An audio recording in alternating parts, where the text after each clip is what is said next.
मित्रों, हर हर महादेव। लघु सिद्धांत कौमुदी के इस सरलतम पाठ में आप सभी का स्वागत है। पिछली कक्षा में हम लोगों ने गुण संधि के उदाहरणों को देखा। उससे पूर्व में यण संधि, फिर अयादि संधि, फिर गुण संधि, ये क्रमशः चल रहा है। अब गुण संधि के निरूपण के पश्चात एक सूत्र आ रहा है, लोपः शाकल्यस्य। इस सूत्र का कार्य ये है कि यह सूत्र लोप करता है। कहाँ पर लोप करता है, किस स्थिति में लोप करता है, इसको हम आगे जानेंगे।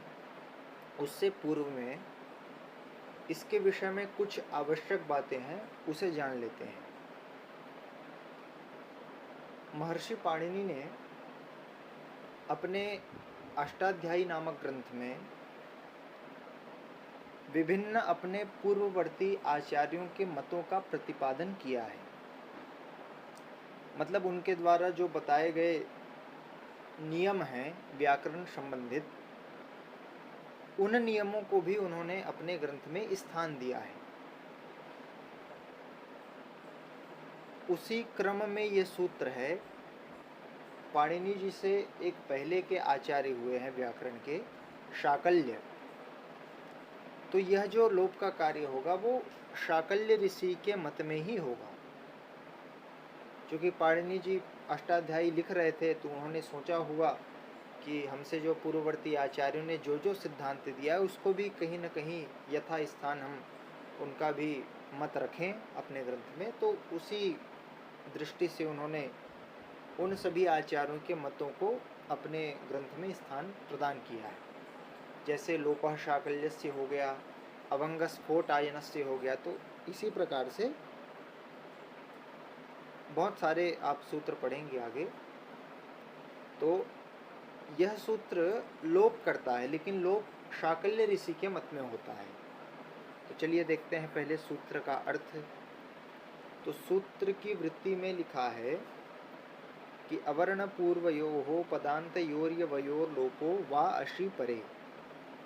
इसका अर्थ होगा कि अवर्ण से परे पदांत जो यकार वकार, उस यकार वकार का लोप होता है अश प्रत्याहार के परे रहते।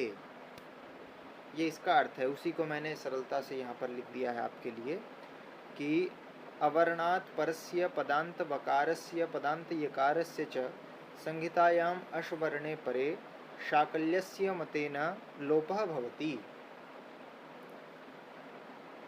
तो इसका ये अर्थ है कि अवर्ण पहले होना चाहिए, उस अवर्ण से पदांत में स्थित यकार और वकार हो तो उस यकार वकार का लोप हो जाता है अश के परे रहने पर। चलिए प्रयोग से समझते हैं। देखो यहाँ पर दो आपको दिखाई दे रहे होंगे, एक लोप पक्ष, एक लोपाभाव पक्ष। तो लोप पक्ष वाले उदाहरण को पहले देखेंगे। हमको बनाना है हर इह विष्ण इह। देखो संधि विच्छेद हमने किया, हरे इह एक ही स्थान पर। अब देखो इस अवस्था में हरे इह यहाँ पर एचो यवायावह सूत्र की प्रवृत्ति होगी। एचो यवायावह क्या कहता है कि एच के स्थान में अयादि आदेश होते हैं, अच प्रत्याहारस्थ वर्ण यदि अगर परे हों तो ठीक है।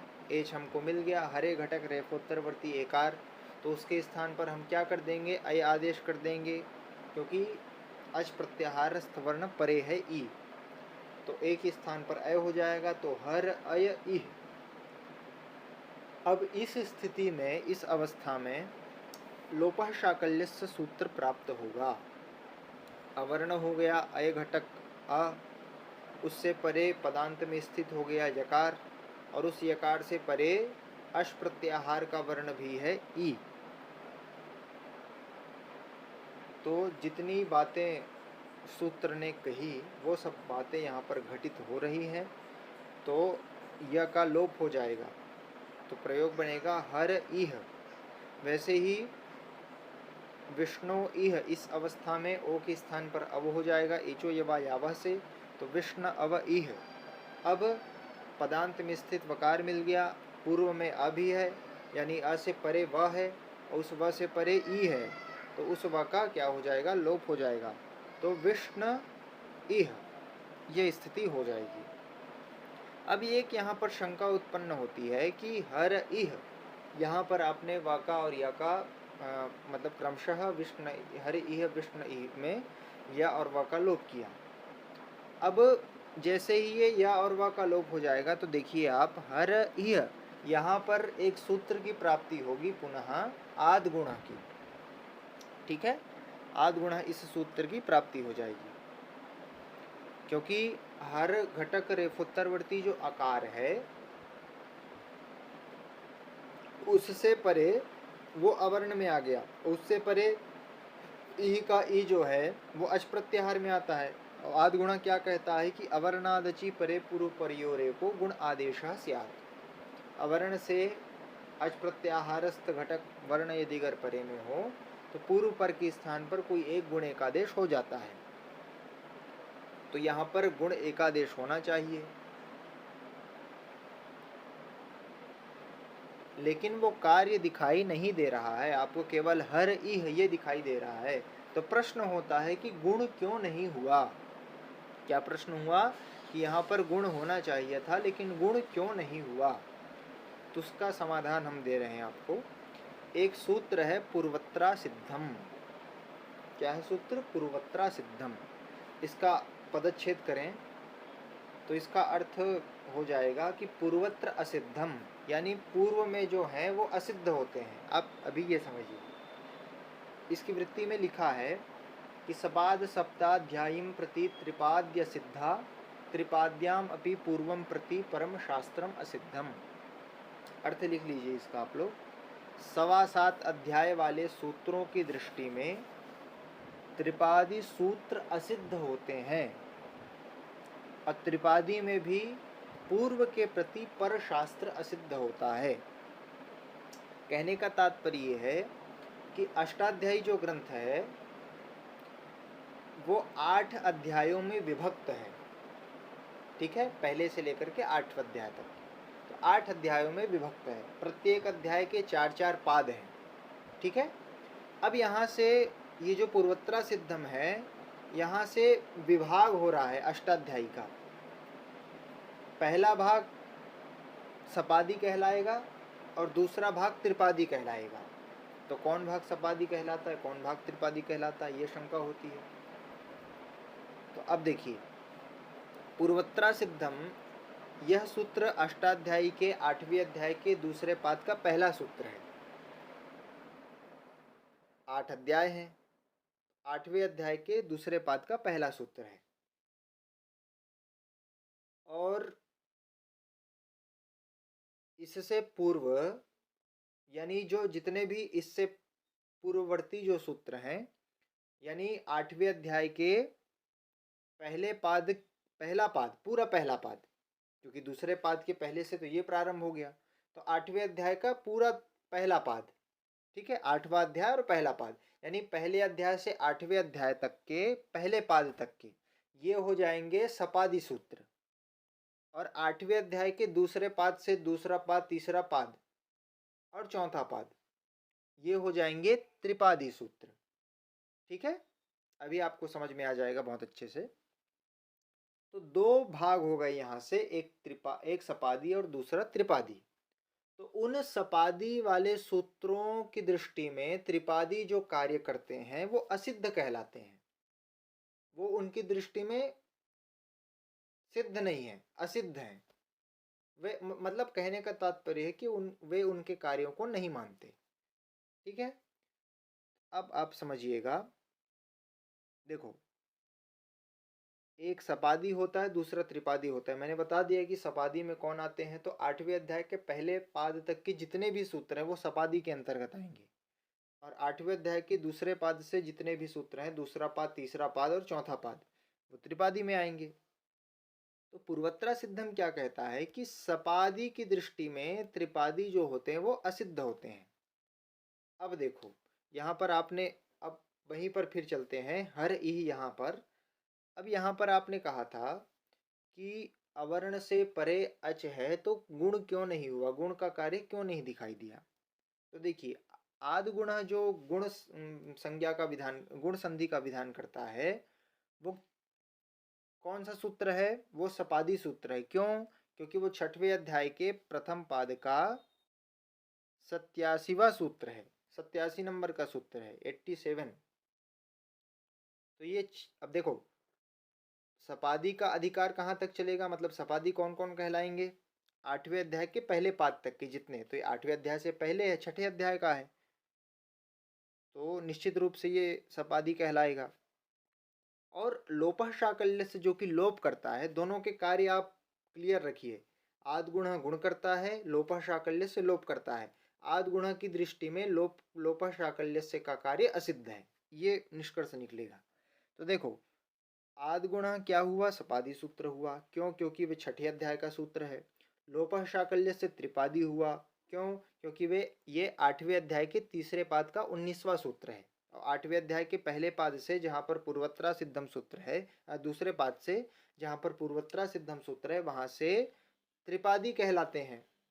यानी 8वें अध्याय का दूसरा पाद, तीसरा पाद और चौथा पाद, 3 पाद हुए ना। पहला जो पाद है वो तो सपादी के अंतर्गत आता है, लेकिन जो 3 पाद बच रहे हैं, है ना, तीसरा पाद, दूसरा पाद, तीसरा पाद और चौथा पाद, वो त्रिपादी कहलाएंगे। तो सपादी की दृष्टि में त्रिपादी का कार्य असिद्ध होता है, यानी आद गुण इसकी दृष्टि में लोपः शाकल्य ने जो लोप वहां पर किया है वो असिद्ध होगा। वो उसके कार्य को क्या करेगा, नहीं मानेगा उसकी दृष्टि में, क्योंकि उसका कार्य असिद्ध है।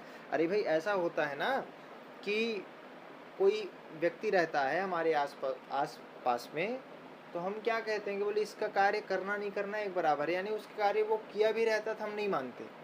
तो वही यहाँ पर अभिप्रेत है उसका कि आद गुण इस सूत्र की दृष्टि में लोपः शाकल्य ने जो वकार और यकार का लोप किया है वो असिद्ध है। तो उसको अब आद गुण यहाँ पर आएगा तो सही, क्योंकि उसकी विषयता यहाँ पर हो रही है, लेकिन जैसे ही वो यहाँ पर आएगा गुण करने के लिए तो उसको वह दिखाई देगा, कहाँ पे, यह दिखाई देगा, क्षम्यताम, हर इह में, इसके बीच में उसको क्या दिखाई देगा, क्योंकि उसकी दृष्टि में तो लोपः शाकल्य से का कार्य असिद्ध है, तो उसको क्या दिखाई देने लगेगा, यह दिखाई देने लग जाएगा। और जैसे ही उसको यह दिखाई देगा तो बेचारा कार्य नहीं करेगा, लौट जाएगा, ठीक है, क्योंकि उसकी दृष्टि में लोपः शाकल्य से का कार्य जो है असिद्ध है। तो प्रयोग ऐसा ही बना रहेगा हर इह, ठीक है, क्योंकि आद गुणा ने तो गुण किया नहीं, तो ऐसा का ऐसा प्रयोग बना रहेगा हर इह। नहीं तो यदि अगर गुण कर देता तो हरे बन जाता, ठीक है, लेकिन गुण होगा नहीं क्योंकि उसकी दृष्टि में उसका कार्य असिद्ध है। अब ये तो रहा लोप पक्ष की बात। अब जहां पर लोप नहीं होता है पाणिनि जी के मत में, क्योंकि ये विकल्प से लोप करता है तो एक बार तो ये लोप कर देगा, और जब लोप नहीं करेगा तो हरे इह, यहाँ पर ये स्थिति है, एचो यवायावह सूत्र के द्वारा अय हो जाएगा, तो हर अय इह, यह ई में मिल जाएगा तो बन जाएगा हर इह। वैसे ही विष्णु इह है, ओ के स्थान पर अव हो जाएगा तो बन जाएगा विष्णविह, ठीक है, क्या बन जाएगा, विष्णविह। तो हर इह विष्णविह, ये 2 प्रयोग बन जाएंगे लोप भाव पक्ष में, जहां पर लोप नहीं होगा, जहां पर लोपः शाकल्य से सूत्र ही नहीं लगेगा। तो क्लियर है, चलिए अब आगे चलते हैं। अब यहाँ सूत्र आ रहा है जो कि पाणिनि अष्टाध्यायी में पहला सूत्र है, आप इसका नंबर देख सकते हैं, ये पहले अध्याय के पहले पाद का पहला सूत्र है। अब इसके विषय में बहुत सारी बातें हैं। सर्वप्रथम तो ये संज्ञा सूत्र है, संज्ञा करता है, तो किसकी संज्ञा करता है, तो वृद्धि संज्ञा करता है। और इसी सूत्र के द्वारा भगवान पाणिनि ने अपने अष्टाध्यायी ग्रंथ में मंगलाचरण भी किया है। बोले जो ग्रंथ अध्येता हैं उनकी वृद्धि हो, उनका मंगल हो, मंगलवाचक भी है वृद्धिवाचक भी है। तो बहुत सारी बातें हैं, लेकिन जो लघु सिद्धांत कौमुदी के अंतर्गत दिया है, इसकी जो विषयता है उसके ऊपर हम चर्चा करेंगे। तो देखो इसका हम पदच्छेद करें तो वृद्धि ही आदैच, यानी वृद्धि ही आदैच, आदैच वृद्धि संज्ञा स्यात्। आत और ऐच इसकी वृद्धि संज्ञा होती है। वृद्धि किसको कहा जाता है? तो बोले आदैच को वृद्धि कहा जाता है। आदैच में आ, ऐ और औ। अब यहां पर भी आप ध्यान दीजिएगा, आ, ऐ और औ, तो आत ऐच पदच्छेद करेंगे तो क्या बनेगा? आत ऐच जब वृद्धि संज्ञा स्यात्, यानी आत और ऐच ये वृद्धि संज्ञक होते हैं। तो आत, आत में ये पंचम यंत पद नहीं है, ये तपरकरण वाला है, तपरकरण वाला पक्ष है। यानी आत जो है यहाँ पर तकार जो लगाया गया है वो ठीक जैसे अदेंगुढ़ा में तपरकरण किया गया था, त लगाया गया था, जहाँ वहां पर जो अभिप्राय था तपरकरण का, यहाँ पर भी वही अभिप्राय है तपरकरण करने का। क्योंकि आ से केवल दीर्घकार का ग्रहण होगा और ऐ और औ इनसे भी दीर्घ का ही ग्रहण होगा, प्लुत का नहीं होगा। तो आ से दीर्घ का ग्रहण हो, ऐ और औ से दीर्घ का ग्रहण हो, इसके लिए इन्होंने तपरकरण किया है। ठीक है, क्योंकि तपरस तत्काल से क्या कहता है कि त जिसके पर में है वो भी तपर कहलाएगा और त परे में है जिसके वो भी तपर कहलाएगा। तो आ से परे है त, तो आ भी तपर कहलाएगा, और त से परे कौन है? ऐ और औ, तो वो भी तपर कहलाएंगे। तो इन तीनों की वृद्धि संज्ञा होती है, आ, ऐ और औ, इन तीनों की। चलिए अब या संज्ञा सासा फलवती, वृद्धि संज्ञा का फल क्या है? तो अब सूत्र आएगा वृद्धिरेचि। सूत्र है वृद्धिरेचि। सूत्र का अर्थ हो जाएगा कि आदेच परे वृद्धिरेका देशः स्यात्। आप लोग ग्रंथ लेकर के बैठा कीजिए, जैसा कि मैं बार बार बोलता हूँ, मूल ग्रंथ गीता प्रेस वाली एक पुस्तक आती है छोटी सी, वो लेकर के आप बैठा कीजिए। क्योंकि मैं यहाँ पर सूत्र तो वही है, लेकिन मैं थोड़ा सा अर्थ में परिवर्तन करके लिखता हूँ ताकि आपको अच्छे से समझ में आए लौकिक भाषा में। तो देखो लिखा है अवर्णात एच वर्णे परे पूर्व परियोहो वृद्धि एकादेशः स्यात्। अब वही वृत्ति में भी लिखा है कि अवर्णादचि आदेची परे वृद्धि एकादेशः स्यात्, यानी अवर्ण से एच प्रत्याहार परे हो तो पूर्व पर के स्थान पे कोई एक वृद्धि एकादेश हो जाता है। यानी पहले अवर्ण होना चाहिए, उस अवर्ण से परे क्या हो? एच प्रत्याहार का वर्ण हो, तो पूर्व पर के स्थान में, यानी पूर्व और पर दोनों के स्थान में कोई एक वृद्धि एकादेश होता है। अब वृद्धि तीन की संज्ञाएं होती है, आ, ऐ, औ, इन तीनों को अब कहीं भी व्याकरण में आपको वृद्धि कहे तो आपको वृद्धि से किनको लेना है? आ, ऐ, औ, इन तीनों को ही लेना है। अब गुण कहेगा तो आ, ए, ओ, इन तीनों को लेना है। ठीक है, तो चलिए अब इनके कार्य को देखते हैं। 4 प्रयोग आ रहे हैं हमारे समक्ष। कृष्णैकत्वम गंगौघः देवैश्वर्यम कृष्णौत्कंठ्यम। चलिए क्रमशः देखेंगे। पहला प्रयोग है कृष्णैकत्वम। तो देखो संधि विच्छेद है कृष्ण एकत्वम। अब कृष्ण घटक नकार उत्तवृत्ति अकार अवर्ण में आ रहा है, और उससे परे एकत्वम का ए है, वो एच प्रत्याहार में आता है। तो अ और ए, कृष्ण घटक जो अकार और एकत्व घटक जो ए, उन दोनों के स्थान पे कोई तीनों में से एक वृद्धि एकादेश हमको करना है। तीनों तो नहीं आएंगे, कोई एक करना है वृद्धि एकादेश। ठीक है, तो अब कौन सा लाया जाए तीनों में से? क्योंकि एक करना है, तीनों तो आ नहीं सकते, तो कौन सा लाया जाए? तो अब क्या करेंगे? जिनके स्थान पर करना है सर्वप्रथम उनका उच्चारण स्थान देखते हैं, फिर स्थानीय के आधार पे जो संज्ञाएं हुई है, यानी आ, ऐ और औ, उन तीनों में से किसका किसके समान मिल रहा है उच्चारण, उसके आधार पे ले आएंगे। तो चलिए अ और ए, इन दोनों के स्थान पर हमको क्या करना है? वृद्धि एकादेश करना है। तो आ देखते हैं, आ का उच्चारण स्थान क्या है? कंठ है। ए का उच्चारण स्थान क्या है? ए दई तो कंठ तालु। तो दोनों मिलाकर के क्या हुआ, कंठ तालु हुआ। अब देखिए आप, आ, आई और औ, इन तीनों में से कंठ तालु वाला कौन है? आ तो कंठ वाला है, औ ओ दऊ तो कंठोष्टम, और ए दई तो कंठ तालु। ए और ऐ इन दोनों का कंठ तालु है, तो ऐ आ जाएगा, क्योंकि वृद्धि करना है ना। तो वृद्धि किसकी संज्ञा होती है? आ, ऐ और औ की, तो ऐ आ जाएगा। तो कृष्ण, ऐ और कत्वम वर्ण सम्मेलन करेंगे तो बन जाएगा कृष्णैकत्वम। फिर गंगौघ, तो गंगा है, ओघ है, अवर्ण से गंगा घटक जो अकार है उससे परे एच प्रत्याहार का वर्ण परे है ओ, तो उन दोनों के स्थान पर हमको कोई एक वृद्धि एक आदेश करना है। तो उच्चारण स्थान पुनः मिलाएंगे, आ और ओ। तो आ का तो कंठ है, ओ का क्या है? ओ दऊ तो कंठोष्ठम। तो देखो आ, ऐ, औ, इनमें कंठोष्ठ वाला औ आ जाएगा, तो बन जाएगा गंगौघ। वैसे ही देव ऐश्वर्यम, तो देव घटक वकार उत्तवर्ती अकार, उससे परे एच है, ऐश्वर्यम का ए, ऐ, दोनों के स्थान पर क्या आ जाएगा? ऐ आ जाएगा। एक कंठ तालु वाला लाना है तो बन जाएगा देवैश्वर्यम। वैसे ही कृष्णोत्कंठ्यम बन जाएगा, आ और औ के स्थान पर औ आ जाएगा, तो कृष्णोत्कंठ्यम। कृष्णैकत्वम, गंगौघ, देवैश्वर्यम, कृष्णोत्कंठ्यम, ये 4 प्रयोग बन जाएंगे।